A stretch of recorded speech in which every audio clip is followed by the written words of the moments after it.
Ohio approved and licensed for disposal, at Ron Evans Enterprises, they specialize in sewage system installation and repair. Ron Evans has a full line of flex pipe, culverts, concrete and plastic septic tanks, sewer fittings, waterline rolls for the Home American water heaters, along with toilets, standard and ADA. It's all at Ron Evans Enterprise, LLC. Give them a call today at 1-800-537-9528 or 740-286-5930.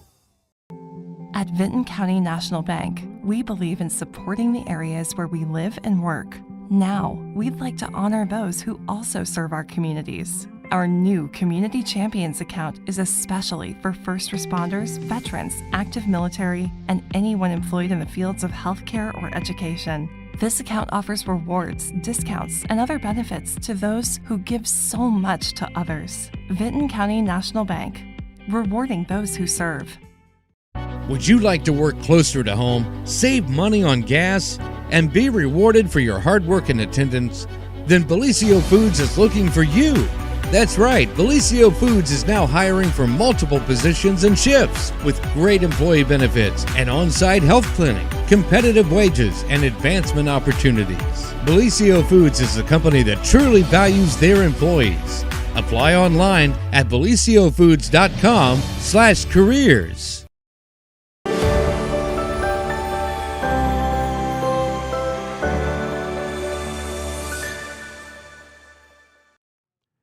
Well, good morning, everybody, and welcome to Friday's edition of the Main Street TV Morning Show.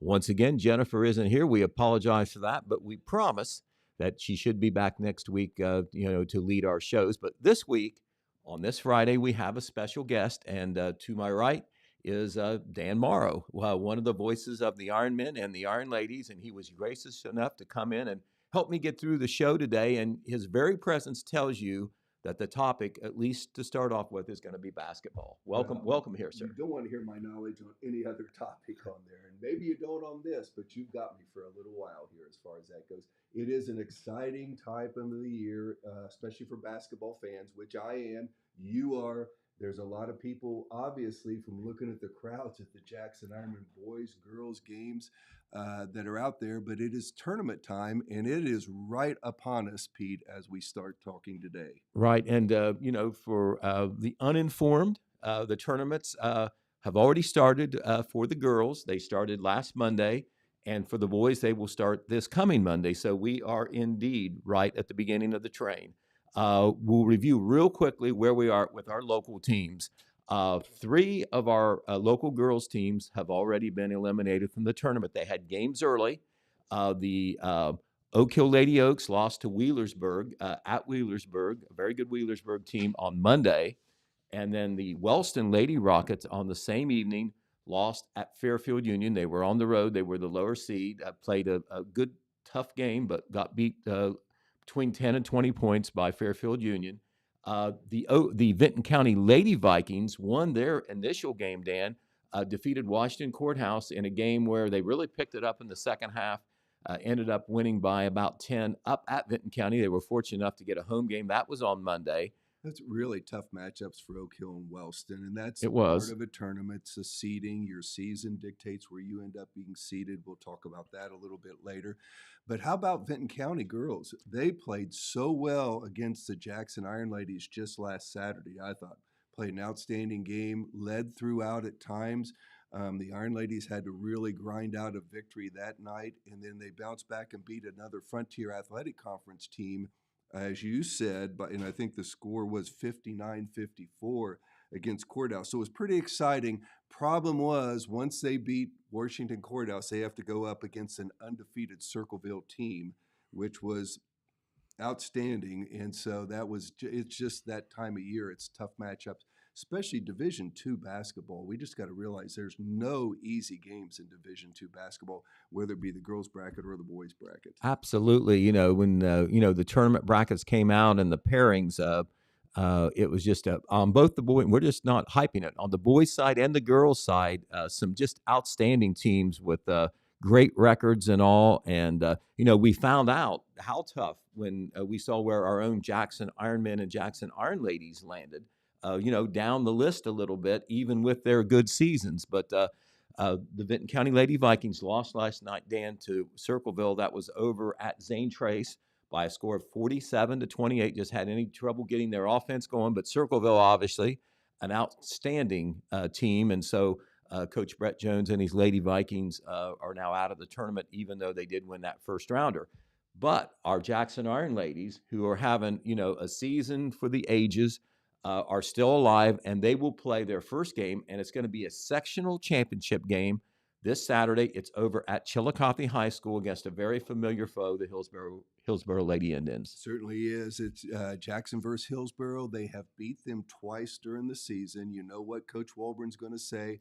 It's so hard to beat a team a third time. But way back early in the year, the Jackson Iron Ladies defeated Hillsboro by a score of 44-35. That was at Hillsboro. And that was a game I think Hillsboro might have been ahead at halftime. Iron Ladies had to fight back on that one. But then back at our place, a little different story. The Iron Ladies took care of business and beat Hillsboro by a score of 55-31. Now the matchup is for a sectional championship. And Hillsboro is just going to let it all hang out. They have nothing to lose. They are certainly the underdog in this game. So it'll be the Iron Ladies with a sectional championship crown on their head. Iron Ladies came into the season with the first goal was to win the Frontier Athletic Conference. The second goal was to make a run in the tournament. Well, this is their opportunity. This is a sectional championship game at Chillicothe, 6:15 on tomorrow afternoon, or I'd call it tomorrow evening. Like to have a lot of people there. We'll obviously bring the game to you if you can't make it, but come up for that one. But that should be a lot of fun. And just to say a little something, Pete, and you say how tough the seating is in the Division II girls bracket. Jackson ended up their season 20-2 on the season, a fabulous season, undefeated in the Frontier Athletic Conference. And what's that get them seeded in the tournament? Number 6. And that's that. And there's good teams ahead of them. Now, one of the teams, number 4, Uniota, got a little higher seed. We beat them not that long ago. So that one of the great victories of the season, maybe the really one most memorable. Most memorable victory on there. But Marietta is the number 5 seed. They come out a little ahead. We know Fairland's outstanding. They're the number 1 seed. But it was just tough that the Iron Ladies at number 6. So that means if they can defeat Hillsboro, or if Hillsboro defeats Jackson, their second game and their first game in the districts goes against a very tough undefeated Sheridan team, who was the number 3 seed. So no easy way to go, but you got to beat them some way, somehow, sometime. Yeah. So you take them and you beat them in the first week, you beat them in the second week, whatever. You're going to have to beat good teams to advance in the tournament, but we certainly hope the Iron Ladies can take care of business tomorrow evening. Right, and I tell you, local fans, particularly those in Vinton County, very knowledgeable about the Sheridan basketball program. Vinton County has won and lost with the great teams they've had against Sheridan. I know Sheridan has made it to the state tournament one time here in the past several years, and here they are undefeated. And we know firsthand, from being around a long time, that the Muskingum Valley League is very good in basketball, whether it's boys or girls. So you know that they didn't have an easy way to go undefeated. But, the murderer's row set up there: Fairland, Sheridan, Circleville, Marietta. And then, as we say, our Iron Ladies in the number 6 position at 20-2. Amazing that they're number 6, but there is some legitimacy to those teams that are ahead of Jackson, no doubt. But Dan, give us some historical perspective. I know you've looked at some numbers because it's so important for the fans to appreciate what the Iron Ladies have done. This is one of the best teams, we can say that for certain, no matter what happens in Jackson Iron Ladies basketball history, and certainly very few teams have hit that 20-win mark. Well, it starts with Coach Matt Walburn. He is now finishing his 12th season as the head coach of the Jackson Iron Ladies. A great run. It's been such a pleasure to have Matt around. He was actually the assistant coach 2 years before it, so it's been 14 years. He's either been in the second seat or in the top seat. He has won now 145 games. He's 145 and 130 for Jackson. But listen to this stat. This year's team that finally advanced and got that 20-2 record in the regular season. This is only the 4th time in the history of Jackson Iron Lady basketball that feat has taken place. Jackson Iron Lady basketball started back in 1974-75, right after we had left the high school area, Pete Wilson, just to put an idea of how old we are. But Sharon Finnick started that program back that year. She was the first head coach for the first 3 seasons. There was not a SEOAL back then as far as a league goes, but they did play the first 3 years of girls basketball. Then for the next 19 years, Chuck Dorsey was the head coach at Jackson Iron Lady basketball.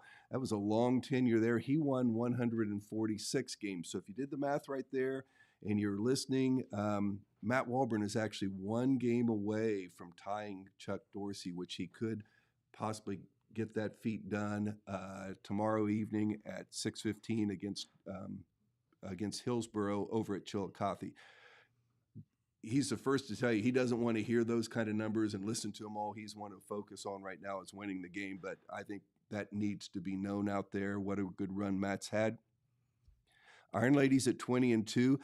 So we said it's only happened 4 times in the history of the program. It goes back to the 91-92 team that was 20-5, which was a very unique team. They were 15-5 in the regular season, but boy, they caught fire. They won 5 tournament games. They were the first Jackson Iron Lady team to win a district championship.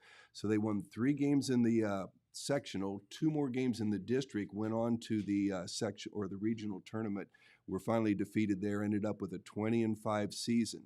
Then you go back to 2012, 2013, and then the 2013, 2014 teams. Madison Rideout Jones, who is Coach Walburn's assistant, was the one of the key players on that team. Her cousin Lydia Poe and all of them. Those were outstanding basketball teams. But they went 21-3 and 23-2 in back-to-back years. And now this team, which we have documented quite a bit, has kind of been led by the 4 seniors who have started 4 full seasons, and they have just kind of escalated their game all the way through to this final season that has now won 20 games. So 4 times, 20 times winners. Not an easy feat, obviously, and an opportunity for them maybe to add on to that 20-2 type record. Well, I know that those girls, any team would be that's had success, but this team, particularly with the seniors, they are really wanting to go out the right way, and they certainly have. I think they've won at least their last 6. Their only 2 losses this year were to 2 very good teams. I think 1 point to Adena at home. Adena's very good. And then a very close loss at Minford, who also is very good. The 2 losses by a total of 5 points. Wow. They are that close to being an undefeated team. And they've had to grind out some wins. They haven't been easy, but this is a team that they're just used to winning. They expected to win, and that's been a goal this year, to have a special season. Well, they've done that, but it's far from over, we hope. We hope the Iron Ladies can advance, take care of business with Hillsborough, and then really have a big game with Sheridan. That game, if it takes place, will be at Southeastern High School next Saturday at 1:45. So whether it's Hillsborough or Jackson, they will be taking on Sheridan the next week, and the Iron Ladies will get a little breather between there to get healthy. And we'll talk about that because Jackson basically fought the flu bug, which I'm trying to fight right now a little bit as a bad cold. I think everybody in Jackson County and all of Southeast Ohio, majority of us have battled a little bit of health here down the stretch. But the Iron Ladies had to fight flu bugs, some injuries, just not feeling real good, but they came away with victories, and they took care of business. And like I said, that win at Vinton County, the atmosphere there, Pete Wilson, was unbelievable. Jackson got a win. Obviously, we'll talk about the boys. The Vinton County boys got the win in that one, but what a fun day of basketball that was. 5 games at Vinton County. I was lucky enough I sat in on all 5 of them. I'm a basketball geek, but it was fun. It was an atmosphere, and it was pretty special. Yeah, I think it was. And of course, at Vinton County, the cost was $5, and that's $5, 5 games. You can't beat that. I'm thinking, after talking to Waylon Massey, don't know whether it's been finalized or not, but I think that Waylon, at least, maybe NJ Kite, who is also the AD at Vinton County, would like to do this every year with those 2 teams. Because we do it through the FAC rivalry weekend, which comes twice a year. Ours is with Chillicothe, but it really worked out, I think, with Vinton County. If it can work out on the schedule, I think this is a tradition that may continue? I think it's for sure next year, and then we'll just have to see if that works out on there. But it is a lot of fun. Transportation's one of the issues. You had freshman boys playing at 1 o'clock, and the varsity boys don't start till 7 or 7:30. There is a big gap in there. But for the fans, how about this? You can come. You could go eat lunch if you had a game that you weren't interested in. Come back, take in the whole day's worth on there, or you could be like me and stay the whole time. Thank you, Vinton County Concession, for having popcorn and some snacks there to get us through the day. But it's a fun day of basketball. Our freshman team won that day. Then the JVs of Vinton County were able to win. The JVs girls were able to win. And then the Jackson Iron Ladies got a victory, and the Vinton County boys were able to get a win against our Jackson Ironman boys. So it was a 3-2, good matchup, good basketball, fun day, huge crowd. Right. And, talking about our Iron Ladies again, once again, especially, if you're on a TV audience and you're not necessarily a sports fan, another special aspect that's memorable that will be part of their legacy is our Iron Ladies' success in the Frontier Athletic Conference. Of course, 3 straight championships, 2 outright championships, and now a 22-game win streak within the conference. Is that not right? Oh, absolutely right. Pretty amazing. They won their last 2 games their sophomore year. This group of seniors, and I hate to include, there's more players than the seniors on there, but the 4 seniors that have started for all 4 seasons, they were 8-2 their sophomore season, won the last 2 games in the league. Then the last 2 years, last year, the Iron Ladies went 10-0 in the Frontier Athletic Conference. This year, once again, went 10-0 in the Frontier Athletic Conference. Talk about that here in a second. You are able to win a gold ball there for a trophy, but you only win that if you go undefeated within the league. So very special goals that were set for the Iron Ladies, and that was to finish off 22 straight wins. They did that. Have to see how far that can go next year. We'll see, but that might be a number that might stand pat for quite a while within the Frontier Athletic Conference. It's never been done in our 7-year history of the league, and now 22 in a row, and we'll hope for more. Right. And of course, just earlier this week, the All Frontier Athletic Conference girls basketball honors came out, and predictably, the Jackson Iron Ladies did very well, with winning the outright championship, the gold ball, and just dominating overall with the victories of 20-point margins or whatever being common for them this year. But the Iron Ladies, we landed 3 players on that all-conference team. And remember, I don't know how many there were total, but it's not that many. 3, of course, the Iron Ladies lead the way there. But TJ Carpenter, one of those 4 seniors that have started for the Ironmen since their freshman year, for the 2nd year in a row, she is the Player of the Year. So congratulations to TJ. Special award for TJ. And there she is. Right about 18 points a game. She's done that 2 years in a row, has been the best player in the league. But the only debate that could have come up with that is, I think her only competition is Kenzie Davis and Maddie Walburn within our team. I really think we had the 3 best players in the league on our team this year. Kenzie and Maddie were first team all FAC players. Any of the 3 could have been the FAC Player of the Year this season. Right. And, they all have different skill sets. But if you look at the overall stats that they had, scoring and so on, pretty doggone close between those 3. And I think that Coach Matt Walburn would agree, even though this is a group thing, you lose any one of those players to an injury or whatever, you're really hurting. Jackson, not a deep roster or anything, and all 4 of the seniors are important, but Kenzie Davis was one of the FAC Players of the Year. Maddie Walburn was another one. They have started, along with fellow senior Sydney Hughes, for all 4 years in their careers. They were junior high champions. I remember that. It was much anticipated. But Maddie Walburn, Kenzie Davis, and TJ Carpenter, we understand, and I think it's been announced for sure with Kenzie and Maddie, they are going to continue their basketball careers at the collegiate level. Absolutely. TJ will certainly too. She just hasn't decided, I don't think totally yet. I know Marietta's been right in the play with them, but Maddie Walburn announced just recently she's going to head to Otterbein and continue playing basketball. In the Ohio Conference. And Kenzie Davis is going to head to Wilmington and play college basketball. It's so exciting for him. I think it will be soon noted. We'll have 3 of them that are going to play on the next level this year. But another thing is, I'm going to be controversial enough to say we could have had 3 Players of the Year in the Frontier Athletic Conference. Sydney Hughes and Sydney Carpenter. And I call Sydney Hughes Senior Sid, and I call Sydney Carpenter Sophomore Sid out there on the team.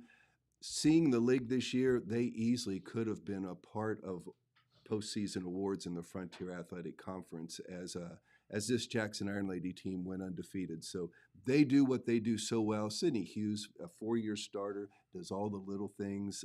Very smart player out there, seems to know where the open people are. She gets the ball to the scorers. She has accepted her role, and it's just been fun to watch her through the 4 years. And Sydney Carpenter, the little sophomore, defensive dynamo, and has become more of an offensive threat as the season's gone on. Right.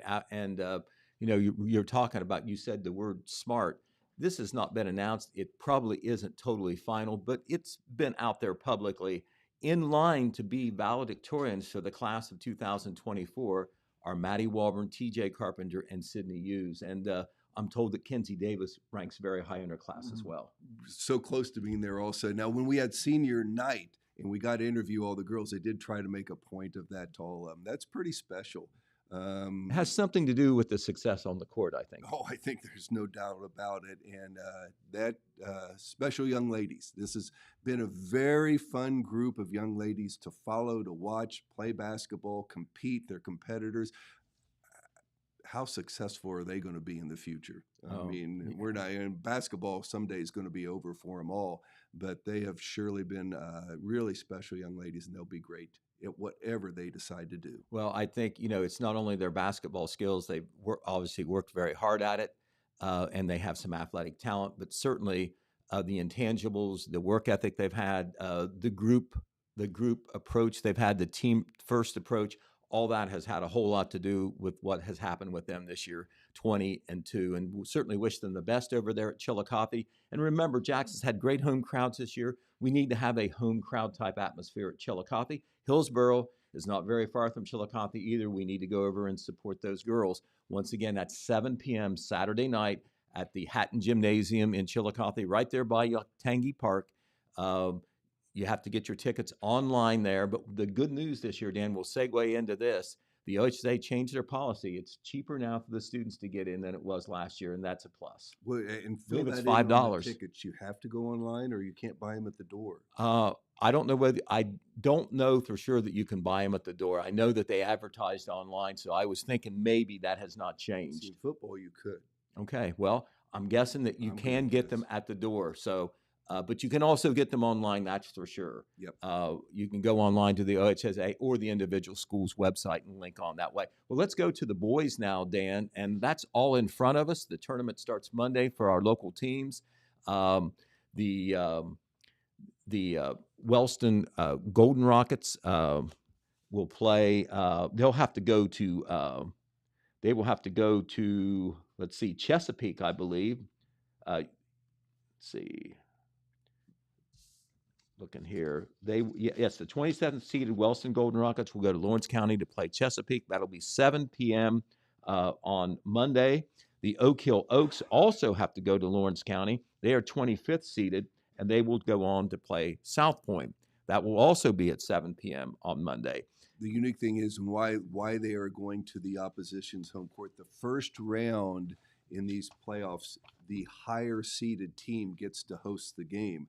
Then on the second round, you will end up going to a set location. It'll be a neutral site as far as that goes. So unfortunately, they will not have the home court advantage, and the other team will. But that's part of how the seeding formula works. But that Oak Hill South Point game, once again, that's a 7 p.m. tip-off. That will be on the radio. All the tournament games, boys and girls, on the radio, thanks to Total Media and our sponsors and the broadcasters and everybody who makes it possible. 6:45 p.m. Is the broadcast time, 7 p.m. tip-off time. Same deal through the Wellston at Chesapeake. That's WYPC 1330 AM and 105.3 FM. 6:45 p.m. approximate broadcast time, 7 p.m. tip-off time. Then, of course, Dan, the big rematch on Tuesday involving our other two local teams, the Ironmen and the Vikings. And it'll be a little bit different. Vinton County got the best of Jackson on Saturday up there, 67-51. But the rematch in the first round of the sectional, and it will be for a sectional championship, it will be at Jackson. It will be at Jackson. That's going to be a big factor. They get to be at home. They play, the Ironmen played in front of a full house at Vinton County, and there was a lot of Jackson fans there. But boy, they were just a huge contingent of Vinton County fans, and they were excited about that one. Talking to Coach N.J. Kite, he really felt his Vikings played outstanding that night. I was there. I watched them. They did. They shot the ball well. They're big. They're kind of the tough matchup for our Jackson Ironmen because, as we've talked throughout the year, Ironman boys basketball has been just opposite of the girls. The girls have the senior-laden team. They've had the 4 starters for 4 years, a lot of experience. The Ironmen have 1 senior on the roster, and then they start 4 sophomores. 6th person is a sophomore. The 7th person is a freshman. So they've been a very young team.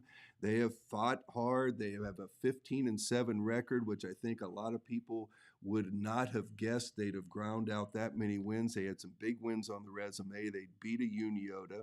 They beat a Wheelersburg. They did beat Hillsboro in double overtime over there, have had some good wins. But the big, strong teams, which is what we've seen on our schedule, Courthouse, Miami Trace, Vinton County, they have struggled with that kind of size. So it'll be interesting to see if the Jackson Ironmen can turn it around Tuesday night. Coach Max Morrow and his young team, like I said, have ground out 15 wins, and they sure would love to put a sectional championship on their resume. It won't be easy, but if they can do that, they'll move on to Logan High School. That'll be the neutral site. They'll probably be playing Warren Local, who is the number 2 seed overall. Waverly and River Valley will play tonight, I think it is, to decide who gets to play Warren, and then the Warren team will probably win that game. They're an outstanding team. They will be favored. Seed.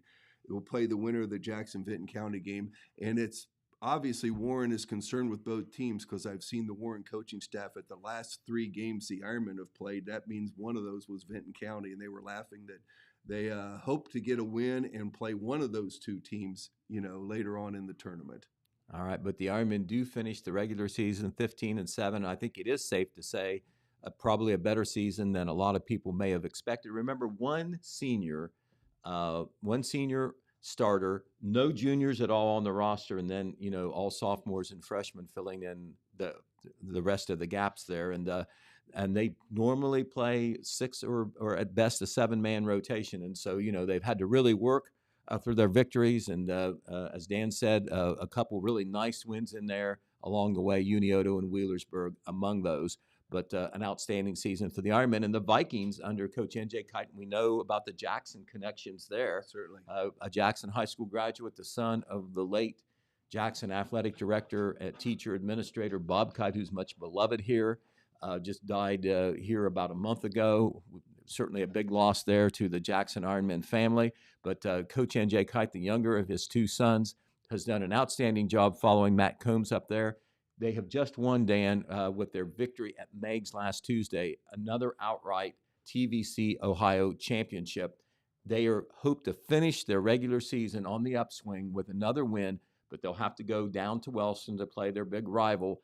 And if they win that game, they will finish, another outstanding season. And they have let us know, and this is for all the fans in Viking land, in Viking Nation, no matter what happens tonight, even if they would get upset, there's going to be a net cutting ceremony after the game up at the Vinton County Gym to celebrate that TVC Ohio championship. There'll be a lot of fans will take that in regardless. They go. Vinton County travels well anyway with their basketball, but they are on, and that's on the radio tonight. The Wellston. That game is on the radio, absolutely. That's regular season. This isn't tournament there, but Vinton County comes into tonight's game 16-5 on the season, 11-0 in the Tri-Valley Conference, and to mention N.J. Kite, one of the things you got to say. How hard is it to follow, and I hate to use the term legend, but Matt Combs, pretty much a legendary coach up there at Vinton County for all his years, over 300 wins, lots of Tri-Valley championships, but they have not missed a beat with N.J. Kite there at the helm, and we're proud of the job that N.J. has done. They have had a tough season. Their 5 losses, if you think about those, they have lost to the number 1 seed in the Division II, Marietta. They've lost to the number 1 seed in Division IV in South Webster. They've lost to the number 3 seed in Division II in Courthouse. So both teams have lost. When they've lost to good people. So it should really be a fun matchup at Jackson Tuesday night, 7 o'clock tip off. There's just the one game. There's not a doubleheader, nothing like that. There's no lower level games. That is the game. It'll be at 7 o'clock, and we really like to see our gymnasium filled. And one thing we'll say, and Waylon Massey and everybody's been so proud, the crowds at Jackson for not only boys basketball and girls basketball this year, I don't remember them being any bigger. They have really enjoyed their basketball. Jackson County fans have been outstanding to come out and support these teams. We just got to keep doing it through the tournament. Right. And, you speak about the fan support, whether it's football, basketball, or tiddlywinks, Vinton County really gets behind their Oh, teams as well. yeah. And you know that they're going to come down with a great contingent of fans, not only because it's the tournament and that team has had a great season, but because of the inter-county rivalry there between Vinton County and Jackson County. Should be special. And I guess the good news, bad news type thing is one of those teams is going to advance in the tournament. Yeah, And one of them has if one to. of them doesn't advance in the tournament, they lost to a very good team. We know that. This is a first round game. Amazing. Jackson, this number 7 seed, Vinton County, the number 10 seed, once again shows how tough this Division II sectional is in our district. Coach Max Morrow has said, my son, and obviously when we interview him, he has said a number of times, if the coaches in the district would have voted instead of it being computerized, which has changed this Which year, is new this year for both boys and girls throughout the state. Vinton County would not be a number 10 seed. They could be a 3, 4, 5 seed. They are that good. And Jackson right in there at the 7 seed, probably in a pretty good spot. Could have been maybe a little ahead. Unioda, who they did defeat, was a little ahead of them, just as it was in the girls bracket. So 2 good teams. Ought to be a great basketball night. I want to give a shout out, Pete. I know you work here. Total Media, once again. We have been doing this 40 plus years, broadcasting games for the girls, the boys, the football team. Now we'll go do baseball here in a little while. Mm-hmm. What an honor it's been. What a thrill for us to do it. Why do we do it? We love to do it. There's no question about it. Anybody question that? Crazy. We thoroughly enjoy our company and getting to watch these young people, compete at the high school level. But Total Media, to take on the job to take care of Jackson, Vinton County, Wellston, and Oak Hill. Like in basketball, their commitment is to do 20 games, 12 boys games, 8 girls games throughout the regular season and every tournament game. That means a minimum of 88 games broadcast, and if there's a few wins in there, they're going to broadcast well over 90 games this season in basketball. That's not just click your fingers and get it done. There's a lot that goes behind the scenes to get that done, but they make that community commitment to bring to you these high school kids games on there. And for the people that love watching them, it's very special, and it helps us get through Southern Ohio winters. Right, and I tell you what, it's a team thing, and I use team in the intangible for Total Media, all the way from the ownership through the management to the people who do the broadcast and behind the scenes, the board operation people, but also the sponsors, because this is the truth. If we didn't have the sponsors, it just financially could not happen. And a lot of times when those sponsors step up, and we do have a lot of them, it's not so much, I think, for advertising. They just want to support those broadcasts and the teams. I can vouch for that, being a longtime sponsor for many years in my business, that yes. But you know what? The morning shows and whatever, but I don't think there's ever better ratings than when people they do turn into these high school broadcasts. So for sponsors out there, you are going to get ears on your advertisement when you take a sponsorship for these high school games. So it's a great thing, but most of them are just loyal Jackson, Vinton, Oak Hill, Wellston fans. Right, and honestly, for the good of the radio stations, it's one of our best forms of local programming. We know that because, with the new app, the connection that you can have from anywhere in the world, basically off your phone or off a computer, we know we have a contraption out there where we can see how many people are watching or listening through the app, and it's the best local programming we have, most popular local programming we have. So And I hate we to want do to this, keep doing Pete. it. As much as I enjoy this, you and I can ramble about sports for hours on hours. I've got to leave. I've got some commitments. I'm going to leave you to turn it over to, I know I, a lot of things sports-wise. We didn't even get to talk about the gold balls. I will do that. I You will do that. that because we had 3 teams honored at the last Jackson Ironman home basketball game, and that was a special moment. We did see one picture up there, but football, girls soccer, girls basketball, a lot of success within the Frontier Athletic Conference to brag about. So we're very proud of that factor. But I'm going to take off. I'm going to turn it over to you. Right. Hey, I thank you for coming in. He's I- going to go right here and interview Matt Walburn for our pregame show on Saturday. That's the So- next step so for me, and I'm thank you excited for- about that. But you take over, and I'll see you at Chillicothe, along with hopefully a lot of Jackson Iron Lady fans tomorrow evening at Chillicothe High School, 6:15.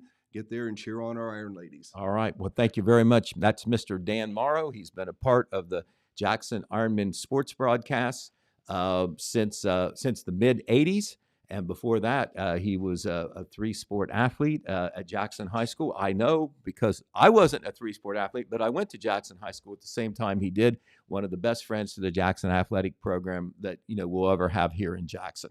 But he mentioned the gold ball. I'm going to take the baton from him and talk about that. But this was a ceremony that took place on Tuesday evening at the halftime of the Jackson Washington Courthouse boys basketball game.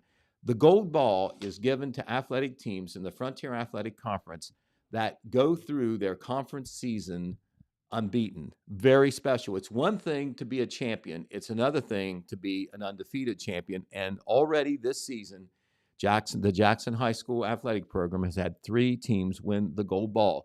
Well, they all were recognized at the game on Tuesday evening between the 2 halves of the boys varsity game. And this group shot that Hayden has put up for you, I know you can't pick individuals out, but it's a big group. It's the members of the football team. They won the gold ball. The members of the girls soccer team, they won a gold ball. And they were already able to honor the girls basketball team. Even though their season isn't over, they had the gold ball. They all came in holding their gold ball trophy. It was great recognition for them. The girls soccer team went 9-0-1 under first-year coach Karina Ray. The football team under Coach Andy Hall was undefeated, perfect 5-0 in the Frontier Athletic Conference. Every win they had in the Frontier Athletic Conference, we had what we call a running clock, which means that they were ahead by 30 or more points in the second half. They don't stop the clock as they normally do through incompletions or first downs or anything like that, except for timeouts. And when after a score, the clock does not stop. That's because it's a mercy rule type thing. And Jackson had 5 mercy rule type victories. And then this season, we've already talked much about our girls basketball team. They won the gold ball, of course, with a perfect 10-0 record. Nobody in the conference, except for maybe one game at Hillsborough, came close to giving them a game. And, of course, they will be playing again tomorrow night, as we said. All right, well, Hayden, if you would, let's put up that weather forecast because it's kind of top of the mind right now.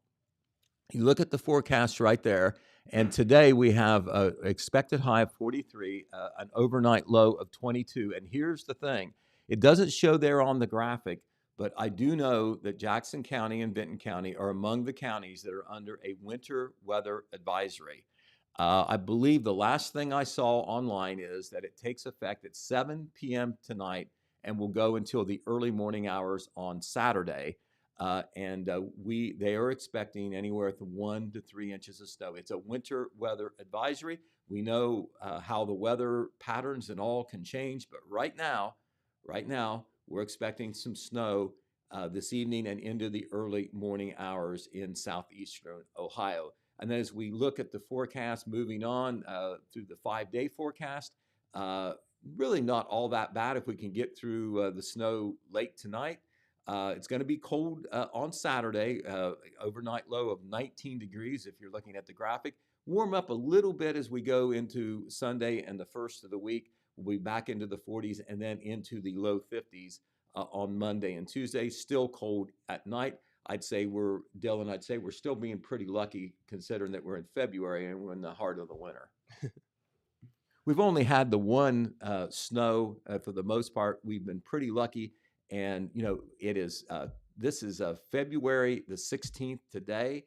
we are only a little bit more than 5 weeks away from spring. So we can kind of look at it that way. We can see the light at the end of the tunnel.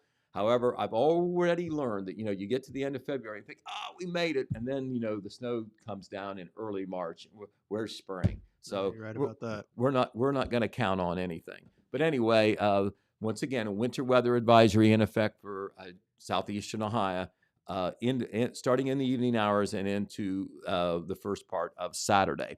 Okay, we'll go to the news now, and maybe the lead story that's going to be in our Saturday paper. Now, that cake is not baked yet, but I know what's coming as the editor. One of the main stories will be a continuation of the issue in the village of Oak Hill about the Phoenix Center, which is the Phoenix Center, which is it will be an inpatient residential treatment center for recovering drug addicts, mental health people with mental health problems recovering. It's a 24-bed. If it happens, it will be in the Iron Oak Center, which is the former Davis Home for the Aged at 315 Washington Street in Oak Hill. On our monitor now, that is the owner of the Iron Oak Center, Patrick Ball. He was one of the ones who spoke at the Oak Hill Village Council meeting last Tuesday. This was the forum where this issue was discussed, because there are people, who think that it's a good thing, but then there are a lot of people who have concerns. As you can see, this is just a shot of how crowded it was there at the Imogene Brunton Davis Memorial Building, where the last two council meetings were held, and it drew large crowds, standing room only crowds of people who are interested in what happens, or many of them may live in that neighborhood or whatever, but some of them stood up and spoke. There were comments both for and against. But the development is that at this meeting, the Iron Oak Center and the Phoenix Center, the owners of the building and then the executives for the Phoenix Center announced that they had issued a letter of intent to the village officials. Actually, it was the day before the council meeting on Monday. It was a letter of intent saying that they plan to occupy the building starting February the 26th. They believe that there is really no zoning issue where the village could potentially block the Phoenix Center coming, because it doesn't meet the zoning regulations. They have researched the zoning law themselves, believe that there isn't any way that there could be a zoning issue where the village could decide not to grant the zoning variance, which could potentially, theoretically at least, block the Phoenix Center from coming to the Iron Oak Center. Patrick Ball, you saw his picture there. He feels that not only would it, create up to 25 new jobs in Oak Hill, which would be a good thing, obviously, but, frankly, he says, we have drug problems in our area, and there's drug problems in Oak Hill. There's people in Oak Hill that are maybe recovering from drug problems. So isn't it a good thing to have a recovery program right there in Oak Hill? Well, some of the people in Oak Hill, though, and I think some of them are ones who live in the neighborhood there, because it is a residential area where the Iron Oak Center is, they're concerned just about having that facility in their neighborhood, and they're concerned, with the clientele. If there would be any dangers involved at all. Some of them mentioned property values. So, this is definitely a debate that's going on in Oak Hill. We regularly cover the Oak Hill Village Council meetings there. Red Thompson Jr. has been on the front lines covering these last two meetings where it's drawn the big crowds. And he will have an updated story that we'll be publishing in our Saturday paper. And the next council meeting will be the 27th. That's the day after the Phoenix Center would begin to occupy the Iron Oak Center, according to that letter of intent. Now, in that letter of intent, they have asked a village official within 5 days to respond to them if they disagree with the Iron Oak Center and the Phoenix Center's view on the zoning. Because if there is an issue, they want to meet it head on, discuss it, and try to resolve it. So, it's still kind of unfinished story, but definitely some developments there at that last meeting. And we'll be reporting on that in depth with a story in our Saturday paper, and I believe we're going to have a follow-up story next week. All right, so We also want to talk about the success of the Municipal Courts Amnesty Day that was held recently. We have given that a lot of publicity here on Main Street TV, on the radio, and of course in the Telegram. This is, excuse me, a picture of the Ohio Justice Bus. This was parked in front of the Jackson County Municipal Court. This van brought some outside attorneys, legal service attorneys from the Columbus area and from the Zanesville area, mainly to Jackson to help out. And what the Amnesty Day was all about, and we've got to give credit to Jackson County Municipal Court Judge Mark Music, would not happen without him. He's very appreciative of all the support he got. This was a chance for people, and there are many of them who have records with the court, to maybe take care of their outstanding warrants, because when you have an outstanding warrant and you don't show up to court, or you don't take care of something you were ordered to do, you can be arrested and put in jail. Well, this was an opportunity to try to resolve those problems. It was also a chance to, if your driver's license is blocked or potentially blocked because of your warrant or some other driving violation, it was a chance to maybe get that straightened out, or get on the road to get it straightened out. Seth Michael, who is the Jackson County Clerk of Courts and BMV Director, that's the Bureau of Motor Vehicles, he was there as well, along with the outside attorneys and all the court staff and like that. And so they'd never tried anything like this. They had it on Friday, February the 2nd. It was Amnesty Day. They dubbed it Groundhog Day because it was on the date of Groundhog Day. And they didn't know what kind of turnout they would have, because some of these people have not shown up to court before. Would they be afraid to come? Well, they weren't afraid to come. They had a great, great turnout. Judge Music said that at least 162 people, this is maybe not concrete number, but his initial figure was 162 people being helped in one way or the other, who had some kind of trouble that they needed to resolve. Maybe it's not all resolved yet, but it's on the path to being resolved. He said there could have been as many as 200. So, that was a great thing. We had a detailed story in our Wednesday paper on that. I know that may not affect a lot of people, but this was an outstanding program that the judge had to try to help some people who really had a black cloud over their head legally in some way, shape, or form. And this was an opportunity to maybe resolve that and get it taken care of without the fear of maybe getting thrown in jail because of a past problem. All right, we'll go on and talk about some other news as well. We want to give credit to Ashley Aldridge. Ashley Aldridge is the director of the Lillian Jones Museum, but that's not why she was in the news. At the last Jackson City Council meeting that I covered on Monday evening, Ashley, who is a lifetime resident of Jackson, was hired. She actually started the week before, but it was announced at the council meeting by Jackson Mayor Randy Evans that Ashley would be the new recreation director for the city of Jackson. Now, this is a position that's been around for a long time. It's been unfilled the last 2 or 3 years, but Randy brought it back. It's kind of a revamped position. Not only will Ashley, as a recreation director, be in charge of the recreation programs, which are mainly in the summer, baseball, softball, and the fields and all the ball fields, but she will also be the de facto pool manager. Kaylee Folks Lower had been the pool manager, I think, for 10 to 15 years, kind of did it right out of high school. Now she is I believe, a educator in the Jackson City School District. Well, in this past year, her and her husband, Jordan, had a baby, and so she's not going to be able to spend all her time in the summer being the pool manager. So she gave them plenty of notice that she would not be continuing, so they needed a pool manager. This gave Randy Evans, the mayor of Jackson, and his administration a chance to contemplate how to handle this. And so the new recreation director position, it's considered part-time. It will be no more than 29 hours.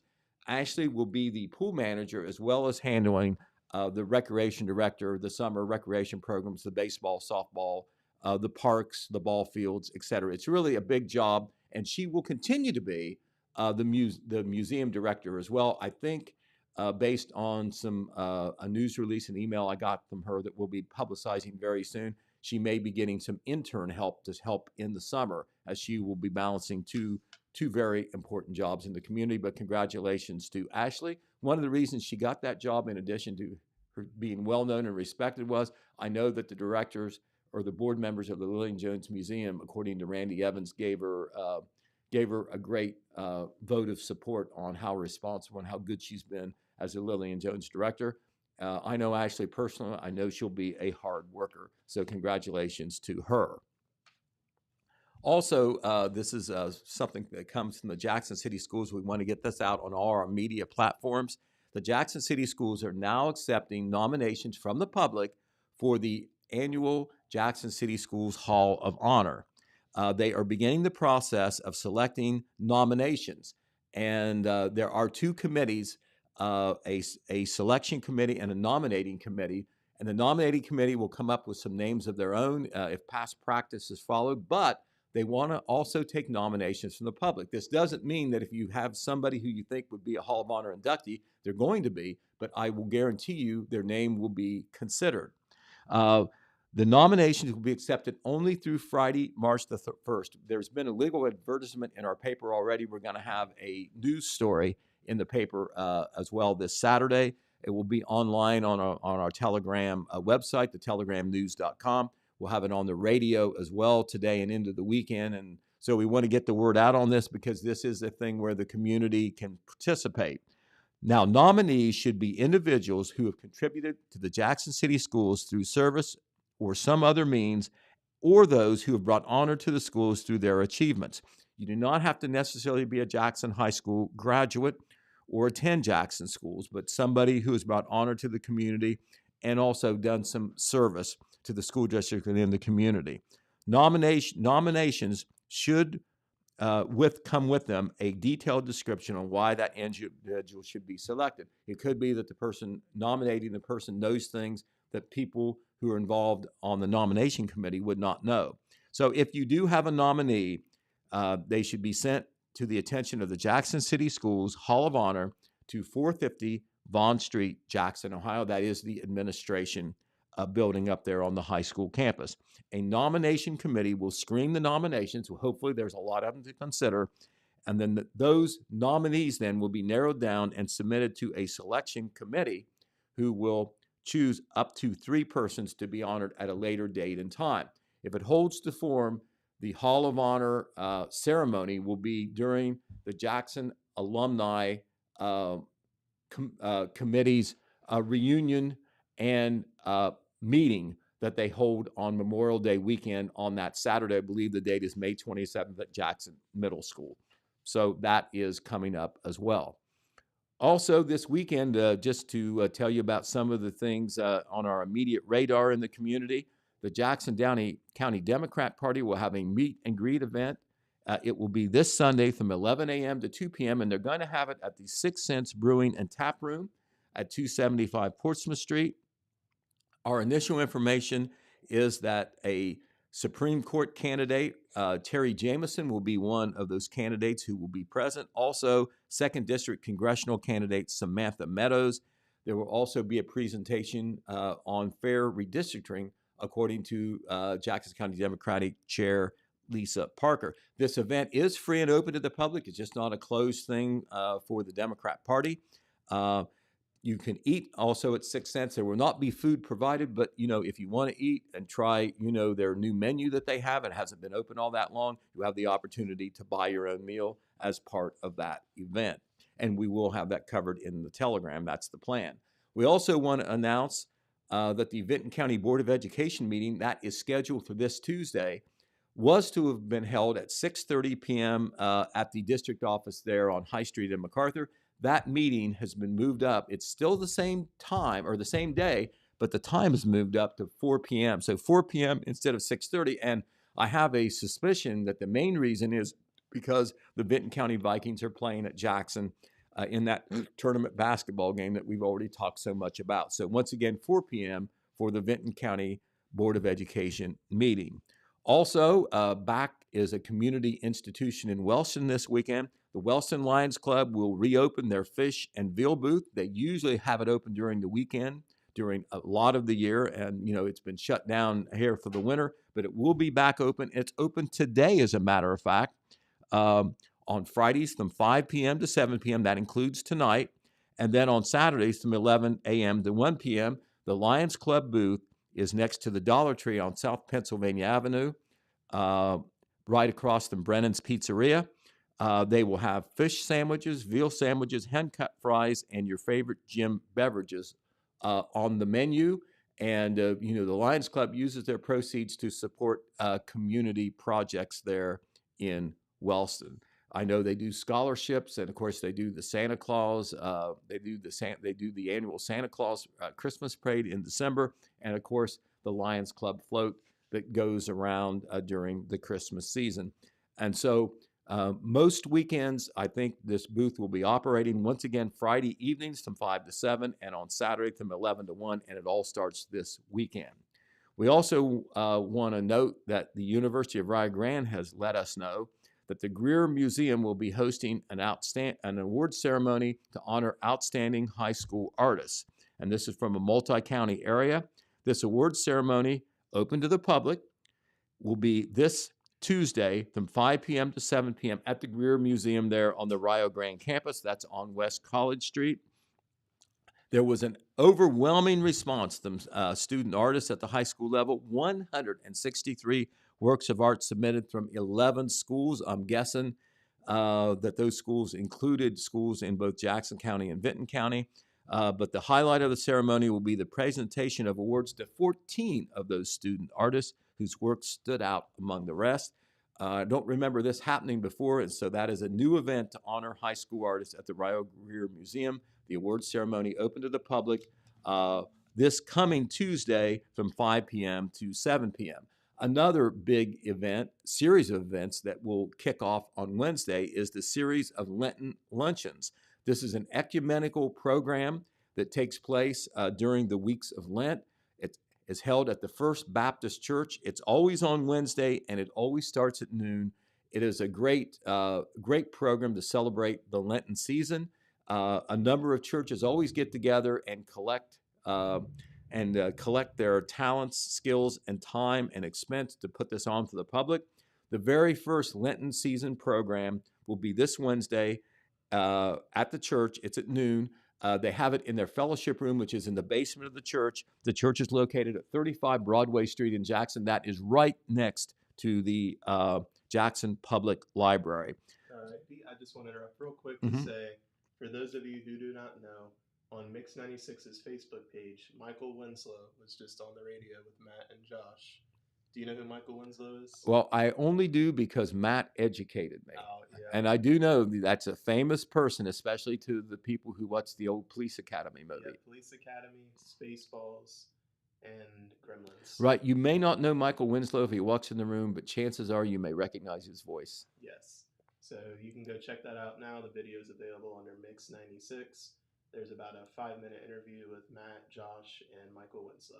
Just want to let all of you viewers out there know that. I know that is a really great catch for Matt and Josh there to get him, He was starstruck. on the air. Oh, I know he was really talking about it all week. But that Lenten lunch program, Dylan, once again will run for 5 weeks, starting on Wednesday, and it's open to the public. You don't have to be a member in any participating churches. It is a nice event. They always have a light soup and salad lunch that is totally free. You don't have to pay for it.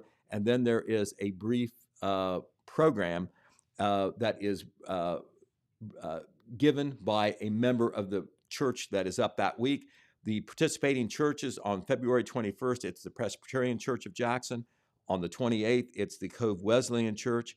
On the 6th of March, it's the Nazarene Church. On the 13th, it's Christ Church of Jackson. And on the 20th, it is Trinity Chapel of Jackson. And the First Baptist Church has always been the host. I believe that they've been doing this now for 36 years. Also, the Open Table is going to have their launch event. That is a new ministry that is being brought to the Jackson area by former Christ United Methodist Church Pastor Dale Likens. He's very well known.